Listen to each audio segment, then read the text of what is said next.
पर इस बार कोरोना संक्रमण को देखते हुए गणेश उत्सव इतनी धूमधाम से महाराष्ट्र में नहीं मनाया जाएगा।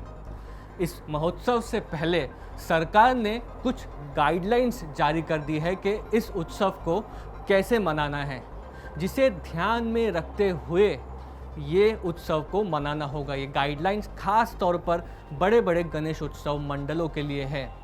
गाइडलाइंस में इस चीज़ पर जोर दिया गया है कि भगवान गणेश की प्रतिमा की अधिकतम ऊंचाई कितनी होगी। सार्वजनिक स्थानों पर जो मूर्ति रखी जाती है उसकी ऊंचाई 4 फीट से ज़्यादा नहीं हो सकती है, जबकि घरों में रखी जाने वाली मूर्ति की ऊंचाई 2 फीट तक होनी चाहिए। संभव हो सके तो गणेश विसर्जन पर रोक रहेगी या इसे अगले साल किया जा सकता है। इसके साथ ही पूजा पंडालों में भव्य सजावट ना करें, ऐसी गाइडलाइंस भी दी गई है। सरकार की ओर से जारी गाइडलाइंस में और क्या बातें कही गई है। पहले तो पूजा से पहले सभी गणेश मंडलों को नगर निगम और स्थानीय प्रशासन से अनुमति लेनी होगी। दूसरी बात ये कि कोरोना संक्रमण को देखते हुए कोर्ट और निगम के आदेशों का पालन करते हुए सीमित संख्या में पंडाल बनाए जाएंगे। पूजा साधारण ढंग से कम भव्य सजावटों के बीच की जाएगी।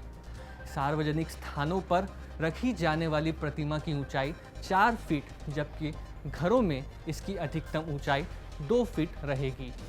मेटल मार्बल की मूर्तियों पर भी गाइडलाइंस दी गई है। मूर्तियां एनवायरनमेंट फ्रेंडली हो और घर में ही विसर्जित की जाए। अगर घर में विसर्जन संभव ना हो तो घर के निकट ही किसी बनाए गए स्थान पर विसर्जित की जाए। गाइडलाइंस में जो 5वीं महत्वपूर्ण बात की गई है वो ये है कि अपनी इच्छा से पूजा के चंदे लिए जा सकते हैं। विज्ञापन हो, लेकिन इसमें लोगों को भीड़ जुटाने की अपील नहीं होनी चाहिए। जो भी विज्ञापन दिए जाएं, उन्हें स्वास्थ्य और सामाजिक संदेशों पर केंद्रित रखा जा सकता है।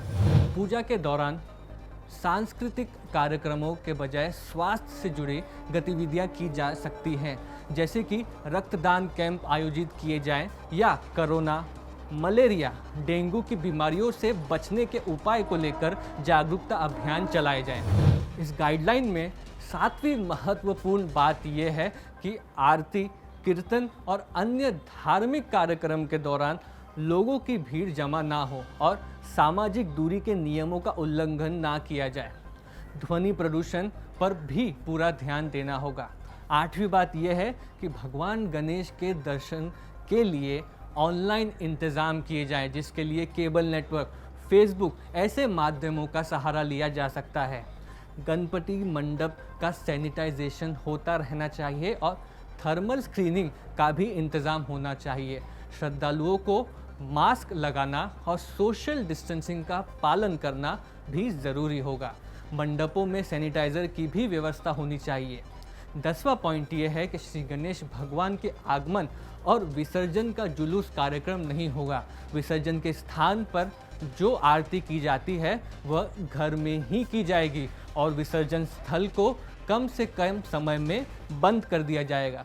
बच्चों और बुजुर्ग लोगों का विसर्जन में शामिल होना शायद मुमकिन नहीं हो पाएगा। विसर्जन के लिए एक साथ कई मूर्तियां बाहर नहीं निकाली जाएंगी।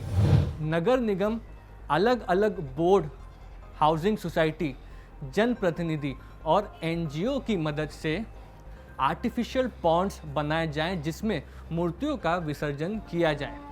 कोरोना संक्रमण को देखते हुए प्रदेश के गृह मंत्री अनिल देशमुख ने लोगों से अपील की है कि महोत्सव के दौरान गाइडलाइंस का पूरा पालन करें। कोरोना महामारी को देखते हुए महाराष्ट्र में भी इस बार साधारण स्तर पर महोत्सव मनाने का फैसला किया जा रहा है।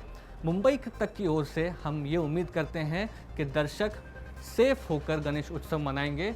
ऐसे और कोविड के ऊपर अवेयरनेस के लिए मुंबई तक के वीडियोस देखते रहिए। धन्यवाद।